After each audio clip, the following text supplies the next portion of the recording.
సింహరాశి వారికి జూలై నెలలో మీకు మీ జీవిత పరంగా అద్భుతమైనటువంటి మార్పులనేవి జరగబోతున్నాయి. ఈ జూలై నెల అసలు సామాన్యమైనది కాదండి.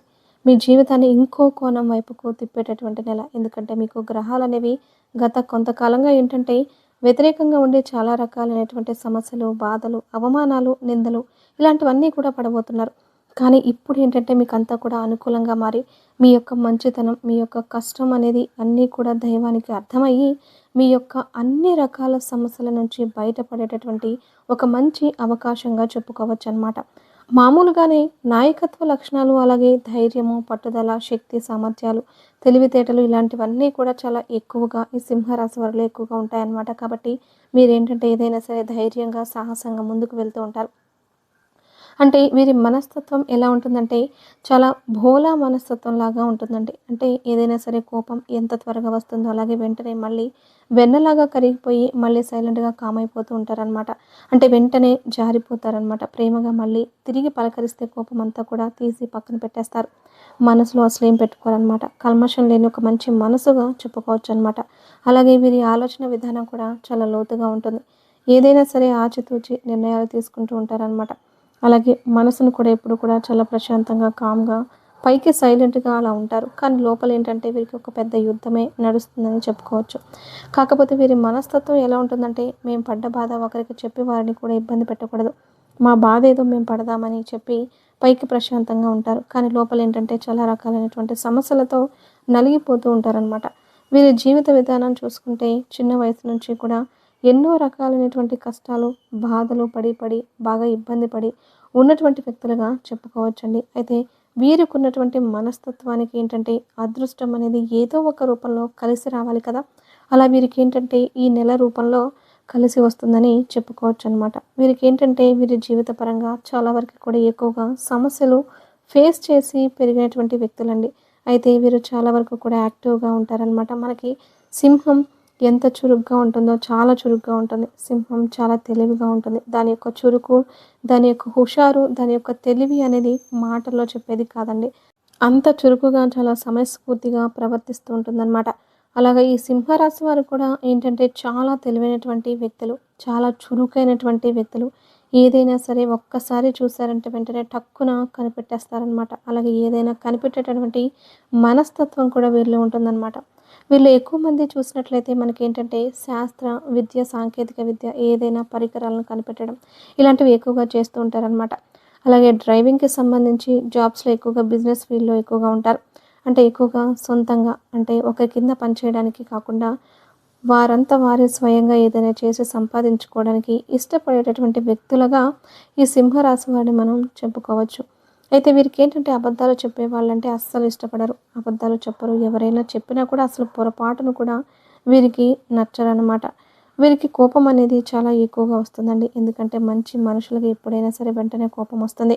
మనసులో ఒకటి పెట్టుకొని బయటికి ఒకలాగా ప్రవర్తిస్తూ ఎదుటి వాళ్ళను మోసం చేస్తారు చూడండి. ఏంటంటే నవ్వుతూ నటిస్తూ ఉంటారనమాట. అలాంటి వారిని నమ్మడం చాలా కష్టం. కానీ వీరికేంటంటే ఉన్నదేదో మొహాన అనేసేసి అనిపించుకుంటారనమాట. వీరిని నమ్మడం వల్ల జీవితంలో ఎదుటి వారికి ఎటువంటి నష్టం కూడా ఉండదనమాట. ఎంతైనా సరే వారికి చేతనైనటువంటి సహాయం చేసేటటువంటి వ్యక్తులు. కానీ ఎదుటివారిని మోసం చేయాలి అన్నటువంటి ఆలోచన ఎక్కడా కూడా వీరిలో ఉండదన్నమాట. అలా మీరు ఏదైనా పని అనుకుంటే ఆ పని పూర్తయ్యేదాకా నిద్రపోరనమాట. అయితే ఈ నెల రోజులు ఏంటంటే గ్రహాలు కాస్త అనుకూలంగా మారాయండి. అంటే బుధుడి యొక్క అనుగ్రహం కూడా అంటే వీరి రాశి పరంగా ఉండి చాలా వరకు కూడా వీరికి అంతా కూడా అనుకూలంగా మారడం. అంటే గవర్నమెంట్ జాబ్స్ చాలామంది ట్రై చేస్తూ ఉంటారు కదా! జాబ్స్ పరంగా గవర్నమెంట్ జాబ్స్ అవ్వచ్చు, లేదా మామూలు జాబ్స్ అవ్వచ్చు. అలాంటి వారికి జాబ్స్ రావడం అవ్వచ్చు. జాబ్‌కి సంబంధించిన అవకాశాలు రావడము అవ్వచ్చు. వీరిలో కొంతమంది ఏంటంటే వివాహము టైం వచ్చినా కూడా కొంచెం మంచి మంచి సంబంధాలు వీరికి నచ్చినవి కూడా కుదరకపోయేసరికి కాస్త వివాహం కోసం ఎదురు చూస్తూ ఉంటున్నారనమాట. అలా వివాహాలు జరగడం అవ్వచ్చు. కొంతమంది వివాహమై కూడా సంతానం లేక కొంతమందికేంటంటే చాలా మందికి కూడా ఇబ్బందులు. పిల్లలు ఏదైనా చెప్పిన మాట వినకుండా కొన్ని కొన్ని సమస్యలు ఉంటాయి కదా! ఇంటి పరంగా కొంతమంది అప్పులతో కూడా ఇబ్బంది పడేవాళ్ళు ఉన్నారు. ఆర్థికంగా కూడా నలిగిపోయే వాళ్ళు కూడా ఉన్నారండి. ఇలా మీకు ఉన్నటువంటి ప్రతి సమస్యకు కూడా మీకు అంతా అనుకూలంగా మారి మీరు సంతోషంగా ఉండే అవకాశం అనేది ఉంటుంది. గ్రహాలు అనేవి మీకు అనుకూలంగా మారాయి. ఎందుకంటే ఎప్పుడైనా సరే దైవం ప్రతిదీ కూడా గమనిస్తూ ఉంటుందండి. మంచి వారికి దైవం కొంత అంటే మొదట్లో ఎక్కువగా కష్టాలు పెట్టినప్పటికీ కూడా వారినేంటంటే కొన్ని సమస్యల నుంచి తప్పించడం కోసమే ఆ కష్టాలను దైవం ఇస్తూ ఉంటుందన్నమాట.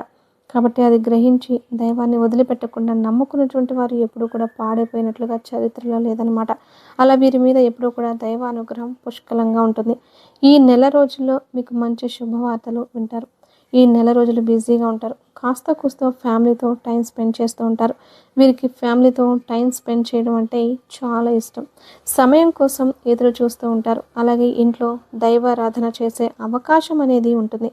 మీకు కుదిరితే ఏదన్నా ఒక సోమవారం రోజున కాస్తంత శివాలయానికి వెళ్ళేసి శివుడి దగ్గర ఏంటంటే ఒక రాగి చెంబుతో నీటిని తీసుకుని జలాభిషేకం చేసేసి మారేడు దళం ఉంటుంది కదండి. ఆ మారేడు దళం మీద ఒక మట్టి ప్రమిదలో ఆవు నెయ్యి కానీ లేదా నువ్వుల నూనె కానీ చక్కగా పోసేసి దీపం వెలిగించి చక్కగా స్వామివారికి అంటే ప్రదక్షిణలు చేయడం, నందిని తాకడం, మీ యొక్క కోరికలు చెప్పుకోవడం ఇలా చేయడం వల్ల ఏంటంటే మీకు తీరని ఏదన్నా కోరిక ఉన్నా కూడా తీరిపోతుంది. మీ యొక్క జాతక పరంగా దోషాలు ఏమన్నా ఉన్నా కూడా పూర్తిగా తొలగిపోయేటటువంటి అవకాశం అనేది ఉంటుందన్నమాట. మీకంతా కూడా బాగా కలిసి వస్తుంది. ఎందుకంటే మీకు శివానుగ్రహం వల్ల సమస్యల సంఖ్య అనేది తగ్గుతుందని చెప్పుకోవచ్చండి. అదృష్టం ఉన్న రాశులు ఈ సింహరాశి వారిది మొట్టమొదటిగా చెప్పుకోవచ్చు. వీరి ఆలోచన విధానం కూడా అలాగే ఉంటుంది. వీరు అందరిలోకెల్లా నెంబర్ 1 పొజిషన్లో ఉండాలి, మేము టాప్ స్థాయిలో ఉండాలి అని చెప్పి వీరి ఆలోచన విధానం కూడా నెంబర్ 1లో ఉంటుందన్నమాట. అలాగా వీరు అలా స్పీడు, చురుకుతనం అలాగే లోతు ఆలోచన కలిగినటువంటి వ్యక్తులనమాట. అంటే ఏదైనా సరే ఒక మనిషిని చూసినప్పుడు వెంటనే అంచనా వేయగలుగుతారు. అసలు వాళ్ళు ఎలా ఉంటారు, ఏంటి అనేది. అలాగే వీరేంటంటే కొంచెం కోపాన్ని అదుపులో పెట్టుకోగలిగితే మీ జీవిత పరంగా ఇంకా మీకు మంచిగా అవకాశాలనేవి వస్తాయి. అలాగే మీకేంటంటే సొంత కాళ్ళ మీద నిలబడటానికి ఎక్కువగా ఇష్టపడుతూ ఉంటారు. అంటే మీరు మీ జీవితంలోకి వచ్చి ఎవరైనా మీరు చేసే పనుల్లో తలదూచడం కానివ్వండి, లేదా మధ్యలో జోక్యం చేసుకున్న సలహాలు ఇవ్వడం కానివ్వండి, ఇలాంటివి చేస్తే మీకు వచ్చేటటువంటి కోపం అనేది మామూలుగా ఉండదండి. ఎందుకంటే మొదలుపెట్టింది మేము, పూర్తి చేసుకోవాల్సింది మేమే. వీళ్ళెవరో మధ్యలో ఇప్పుడొచ్చి మాకు సలహాలు ఇవ్వాల్సినటువంటి అవసరం లేదు. ఎందుకంటే డబ్బు పరంగా పెట్టుబడి అవ్వడంలో అవ్వచ్చు, కష్టం గురించి అవ్వచ్చు, ఇలా ప్రతిదీ కూడా మేము నిర్మించుకున్నటువంటి సామ్రాజ్యంలో ఇవాళ కొత్తగా వీళ్ళొచ్చి సలహాలు ఇస్తారు ఇలాంటి వాళ్ళు అని చెప్పేసి వారికి ఏంటంటే కోపం వస్తుందన్నమాట. ఎదుటి వారు ఎవరన్నా వీరి విషయాల్లో వేలు పెడితే మాత్రం చాలా కోపం వస్తుంది అనమాట. అలాగా ఆలోచించే వారికి కూడా మంచిదేనండి. ఎందుకంటే కొంతమంది మనస్తత్వాలు ఎలా ఉంటాయంటే మనల్ని అంటే కొంతమంది తోడబుట్టిన వాళ్ళు అవ్వచ్చు, లేదా బంధువులు అవ్వచ్చు, ఏముందిలే అని చెప్పేసి ఒక సలహా అడిగామంటే ఆ పనిలో ఒక మంచి విజయం సాధించినప్పుడు వారేమంటారో తెలుసా? మేమే మేమే చేపిచ్చాం. అందుకే ఇలా జరిగింది. మేము పట్టించుకోబట్టే మీరు అంతా నేర్చుకున్నారు. మా వల్లే మీరు బాగుపడ్డారు. మా వల్లే మీరు బ్రతికారు అంటే అక్కడ వీరి కష్టంతోటి, టాలెంట్ తోటి పైకి వచ్చినా కూడా ఏంటంటే క్రెడిట్ అంతా కూడా వాళ్ళకి సంబంధించి చెప్పుకుంటూ ఉంటారనమాట.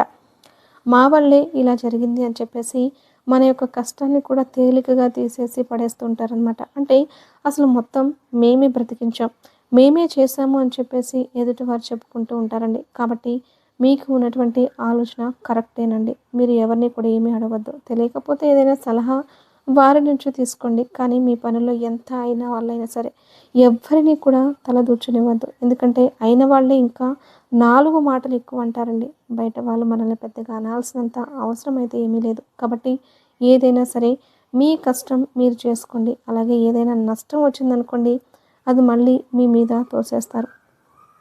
మేము చెబితే వినలేదు అందుకే ఫెయిల్ అయిపోయిందని. ఎందుకంటే జనం కనిపించినంత ఈజీ కాదండి. జనంలో కనిపించని ఇంకొక మనుషులు ఉన్నారనమాట. వారేంటంటే ప్రతి మాట కూడా వారికి అనుకూలంగా ఉంటుందన్నమాట. వారికి అవకాశంగా మార్చుకొని చెప్తూ ఉంటారు. అవకాశంగా మాట్లాడుతూ ఉంటారు. మన మంచి గురించి చెప్తున్నారు. ఒక విషయము అని చెప్పి కొంతమందిని మనం గమనించినట్లయితే ఎందుకు ఇలా మాట్లాడుతున్నారు ఏంటి అని చెప్పుకునే సందర్భాల్లో గమనించినట్లయితే అందులో కూడా వారి స్వార్థమే ఉంటుందన్నమాట. అట్లా ప్రతిదీ కూడా చాలా వరకు కూడా జనాల మైండ్ సెట్ అలా ఉంటుందన్నమాట. మంచి చెప్పినా కూడా అనుమానించాల్సినటువంటి పరిస్థితి వస్తుంది. అందులో కూడా వారికి సంబంధించి ఏదో ఉంది అలా మాట్లాడుతున్నారు. వారికి సంబంధించి ఇట్లా ఏది చేసినా కూడా జనం ఏంటంటే వారికి సంబంధించింది ఏదో ఉండుంటుంది. అందుకే ఇలా చేస్తున్నారు. ఇంకా ఒక్క మాటలో చెప్పాలి అనంటే కనిపించే దైవం తల్లి అంటారు. ఎందుకంటే దైవం నిజంగా ఉన్నారో లేదో, ఎలా ఉంటారో లేదో కూడా మనకు తెలియదు. కానీ దైవం ఏంటంటే తల్లి రూపంలో మనకు అన్ని రకాలైనటువంటి విద్యాబుద్ధులు, మంచి చెడులు నేర్పి అంటే కనిపించని దైవం ఏంటంటే మనకు తల్లి రూపంలో ఉంటుందని చెప్పేసి మనందరికీ తెలిసినటువంటి విషయమే. తల్లి అంటే మాతృదేవోభవ, పితృదేవోభవ ఇట్లా చెప్తూ ఉంటారనమాట. తల్లి అంటే ఎంతో ముఖ్యం. అందరికన్నా కూడా మొట్టమొదటి స్థానంలో తల్లి ఉంటుంది. తల్లి గురించి అంటే దేశం మీద అంటే ఎక్కడైనా సరే లోకల్‌లో మనం చూసినట్లయితే చెడ్డ తండ్రి, చెడ్డ భర్త, చెడ్డ బిడ్డలు ఉంటారేమో కానీ చెడ్డ తల్లి అనేది ఎక్కడ కూడా ఉండదండి. కానీ ఒక్కొక్కరి కర్మానుసారంగా ఎలా ఉంటుంది అని కొంతమందికి తల్లులు కూడా వారి యొక్క స్వార్థాలు చూసుకొని బిడ్డల జీవితాల్ని అంటే ఒక ప్రేమ అనేటటువంటి ముసుగులో బిడ్డల జీవితాలను కొంతమంది తల్లులు కూడా పాడు చేస్తూ ఉంటారు. అది ఒక విచిత్రమైనటువంటి వింత అయినటువంటి విషయంగా చెప్పుకోవచ్చనమాట. ప్రేమ, ప్రేమ అని చెప్పి లోకం తెలియని చిన్న చిన్న పిల్లలకు కూడా వివాహాలు చేసుకోవడం, ఇలా వదిలించుకోవడం అవ్వచ్చు. ఇట్లా కొన్ని రకాలు ఏంటంటే చివరికి కన్న తల్లులు కూడా ఇలా ఉంటారా అంటే తల్లిని కూడా నమ్మలేమా అనేటటువంటి పరిస్థితులు వస్తున్నాయన్నమాట. ఎందుకంటే స్వార్థం అనేది ఒక సంబంధం, బంధంతో తేడా లేకుండా ప్రతి మనిషిలో కూడా స్వార్థం అనేది వస్తూ ఉంది. ఎందుకంటే ఆ తల్లి పరిస్థితి, గ్రహస్థితి అనేది అనుకూలంగా లేనప్పుడు నా మీద నా దాకా సమస్య వస్తుందని అనుకున్నప్పుడు బిడ్డని వదిలించేసుకోవడం, బిడ్డను పంపించేద్దాం, బిడ్డను ఏదో ఒక రూపంలో వదిలించుకుందాము. కానీ ఆ బిడ్డ బరువు మోసే పరిస్థితిలో ఉందా లేదా? ఆ బిడ్డకు అసలు లోకం తెలిసి అంత జ్ఞానము వయసు వచ్చాయా లేదా? కొంతమంది తల్లులైతే ఆలోచించట్లేదండి. తల్లినంటే చాలా పాపం అని చెప్పేసి మనకు పెద్ద పెద్ద శాస్త్రాలు చెప్పడం అనేది జరిగింది. కానీ కొంతమంది తల్లులు తల్లి అనేటటువంటి పేరుతో బిడ్డల జీవితాలను అల్లకల్లోలం చేసినోళ్ళు కూడా ఉన్నారండి. కాబట్టి మరి భగవంతుడు అనేవాడు ఉంటే అలాంటి వారందరినీ కూడా గమనిస్తూ ఉంటాడు. అలాంటి వారందరినీ కూడా గుర్తించాలి. ఏదైనా సరే రకరకాల వ్యక్తులు చెడ్డవాళ్ళు ఉంటారేమో కానీ తల్లి మాత్రం ఉండదు. కానీ తల్లుల్లో కూడా ఇలాంటి స్వార్థాలతోటి చాలా వరకు కూడా అంటే పిల్లల జీవితాలు ఎంతమందియో కూడా తెలియక బయటికి రాకుండా ఎంతోమంది అల్లాడిపోతూ ఉన్నారు. అల్లకల్లోలం అయిపోతున్నారండి. కాబట్టి తల్లులు ఎవరన్నా స్వార్థంగా ఉంటే మీ బిడ్డలు మీరే లోకమని బ్రతుకుతూ ఉంటారు. కాబట్టి వారికి కాస్త మంచి చెడు వయసులో వచ్చేదాకా వారిని గుర్తించండి. వారిని అట్లా ఉంచండి. అలా కాకుండా ఏంటంటే సింహరాశి వారికి కూడా ఏంటంటే చిన్న వయసు నుంచే కష్టాలనేవి ఎక్కువగా ఉంటాయండి. అంటే తల్లిదండ్రుల ప్రేమ, ఆదరణలు దొరికినప్పటికీ కూడా వీరిలో కొంతమందికి సపోర్ట్ లేని వాళ్ళు కూడా ఉంటారనమాట. తల్లిదండ్రుల దగ్గర నుంచి ఇప్పటికీ కూడా కొంతమందికి గొడవలు పడే వాళ్ళు కూడా ఉంటూ ఉన్నారు. పెద్దవాళ్ళంటే మంచివాళ్ళు అని అర్థం చేసుకుంటారు. కానీ పెద్దవాళ్ళలో ఎక్కువగా అంటే కొంచెం పిల్లలకి వ్యతిరేకంగా ఉండేవాళ్ళు కూడా కొంతమంది ఉంటున్నారండి. పెద్దవారిని గౌరవించాలి, ప్రేమించాలి. కానీ పెద్దవారు కూడా జాగ్రత్తగా ఉండాలి కదా! పెద్దవారు కూడా వారి యొక్క మర్యాద నిలుపుకోవాలి కదా! పెద్దవారు కూడా మేము ఏది చేసినా కూడా కరెక్ట్ అనుకోకూడదు కదా! పిల్లలేంటంటే మీరే దైవం, మీరే లోకంగా బ్రతుకుతూ ఉంటారు. అలాంటి పిల్లల విషయంలో మీరు కూడా బాధ్యతగా ఉండండి. కొంతమంది పెద్దవాళ్ళు బాధ్యత లేకుండా ఉండేవాళ్ళు కూడా ఉన్నారండి. అలాంటి వాళ్ళు కూడా కొంచెం బాధ్యతగా ఉన్నట్లయితే మీరు చేసుకునేటటువంటి ప్రతి పనిలో కూడా మీకు గౌరవం అనేది నిలబడుతుందనమాట. ఇలా ఈ సింహరాశి వారు చిన్న వయసు నుంచి కూడా కష్టాలు పడ్డవారండి. కాబట్టి దైవం మీకు ఎప్పుడూ కూడా తోడుగా ఉంటుంది. ఎవరు ఎలాంటి వారైనా సరే ఎంత గొప్ప ముసుగులో ఉండి ఇలాంటి తప్పులు అంటే మనుషులు దైవం గమనించట్లేదు అని చెప్పి తప్పులు చేసినా కూడా వారికి సమయం వచ్చినప్పుడు తప్పకుండా శిక్షలు అనేవి పడి తీరుతాయి. ఎవరు కూడా ఎక్కడి నుంచి ఎక్కడికి తప్పించుకోలేరండి. కాబట్టి మీరేంటంటే మీ మనసుకు బాధ కలిగినప్పుడు కూడా ఎవరిని కూడా ఒక్క మాట అనొద్దు. ఎవరిని కూడా నిందించవద్దు. కాబట్టి మీరు జాగ్రత్తగా ఉండండి. దైవం తన పని తాను చేసుకుంటూ వెళ్ళిపోతుంది. మీరు జీవితంలో పడ్డటువంటి అవమానాలు కానివ్వండి, బాధలు కానివ్వండి, వీరి మనసును చాలా గట్టిగా తాకుతాయని చెప్పుకోవచ్చు. అవన్నీ కూడా మీకు దైవం ఏంటంటే మీకు చాలా వరకు కూడా మనశ్శాంతిని ఇచ్చే అవకాశం అనేది ఉంటుంది. మీ కష్టము, మీ నష్టము ప్రతిదీ కూడా దైవం అర్థం చేసుకుంటూ ఉంటుంది. దైవం తప్పకుండా తోడుగా ఉంటుంది. ఎవరు తోడు ఉన్నా లేకపోయినా మీకు ఇబ్బందులు అనేవి ఉండవండి. వచ్చినా కూడా అవి వెంటనే వెళ్ళిపోతాయన్నమాట. ఈ సింహరాశి వారికి వైవాహిక జీవితం అనేది చాలా బాగుంటుందండి. చిన్న చిన్న ఒడిదొడుకులు మొదట్లో వచ్చినప్పటికీ కూడా అవన్నీ కూడా త్వరగా వెళ్ళిపోతాయన్నమాట. ఇబ్బంది ఉండదు. ప్రేమ అనురాగాలతో ఒకరిని ఒకరు అర్థం చేసుకుని సంతోషంగా ఉండడం అనేది జరుగుతుంది. మీకు అన్ని రకాలుగా అవకాశాలు అయితే ఉన్నాయండి. ఇబ్బందులు అయితే ఉండవండి. కాకపోతే చెప్పినట్లుగా జాగ్రత్తగా ఉండండి. ప్రతి ఒక్కరిని కూడా గుడ్డిగా నమ్మవద్దు. జాగ్రత్తగా ఉండండి. ప్రతి ఒక్కరికి ప్రతి విషయంలో షేర్ చేసుకోవద్దు. ఎవరిని కూడా మీ పనుల్లో తలదూర్చనివ్వద్దు. మరి మీ మంచి కోరుకునే వాళ్ళు ఎవరైనా ఉంటే తప్పనిసరిగా వారిని మీ విషయాల్లో తలదూర్చనివ్వండి. కానీ జనాలను దూరం పెట్టండి. జనాలకు దూరంగా ఉండండి. జనాలతో ఎక్కువగా మాట్లాడవద్దు. జనంతో జాగ్రత్తగా ఉండండి. అర్థమైంది కదండీ! ఈ నెల రోజులైతే మీకు జరగబోయేది ఇదే. ఈ వీడియో మీకు నచ్చినట్లయితే వీడియోకి లైక్ ఇచ్చి సపోర్ట్ చేయండి. మీరు లైక్ చేయడం వల్ల మరికొంతమంది సింహరాశి వ్యక్తులకు చేరి వారు కూడా తెలుసుకునే అవకాశం అనేది ఉంటుంది. అలాగే ఛానల్ని సబ్స్క్రైబ్ చేసుకొని లైక్ ఇస్తారని మనస్ఫూర్తిగా కోరుకుంటూ కమెంట్ బాక్స్లో వచ్చేటప్పటికి జై శ్రీరామ్ అని ఒక చిన్న కమెంట్ చేయడం మాత్రం మర్చిపోవద్దు.